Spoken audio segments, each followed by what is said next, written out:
I've always loved the music. Right. Some of the messages I can buy into, and some I can't. I've only got one message.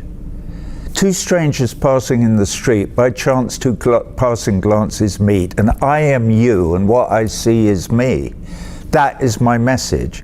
And that was on Medal, which was in 1970. And basically, my message hasn't changed. I recognize your humanity, but I recognize all the Russians and the Chinese and the Ukrainians and the Yemenis and the Palestinians. Are you an equal opportunity offender on this tour? Here's why I ask. I remember the last tour. Of course, I came and watched. Very much, about Trump.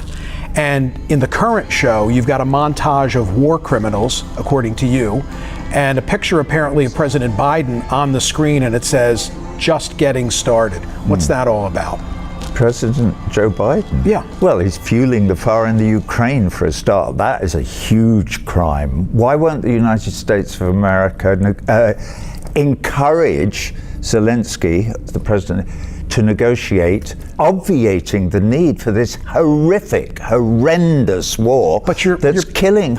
You're blaming. We don't know how many Ukrainians. But you're blaming the party that got invaded. Come on, you've got it reversed. That's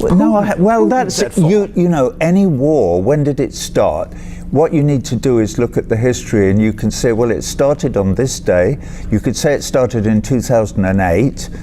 Okay, this war is basically about the action and reaction of NATO pushing right up to the Russian border, which they promised they wouldn't do when Gorbachev negotiated the withdrawal of the USSR from the whole of Eastern Europe. When you say this, then I have to say, what about our role as liberators? You of all people. You have no role as liberators. World War II? World War II? You got into World War II because Come on. Pearl Harbor.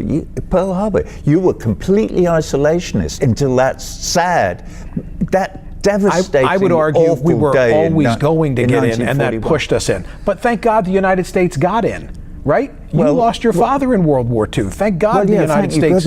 Thank God the Russians had already won the bloody war almost by then. Don't forget, 23 million Russians died, protecting you and me from the Nazi menace. Hey, and you would think the Russians would have learned their lesson from war and wouldn't have invaded Ukraine. Well, you with all your reading, I would suggest to you, Michael, that you go away and read a bit more and then try and figure out what the United States would do if the Chinese were putting nuclear-armed missiles into Mexico and Canada. The Chinese are too busy encircling Taiwan as we speak, okay? They're not encircling Taiwan. Taiwan is part of China, and that's been absolutely accepted by the whole of the international community since 1948. And if you don't know that, you're not reading enough. Go and read about it. Okay. Did we solve anything here today? Yeah, we did. Well, no, we didn't. Because you're believing your propaganda, your side's propaganda. You're defining it as Taiwan, propaganda. you can't have a conversation about human rights, and you can't have a conversation about Taiwan without actually doing the reading. Roger, if you're having a conversation about human rights, at the top of the list of offenders are the Chinese.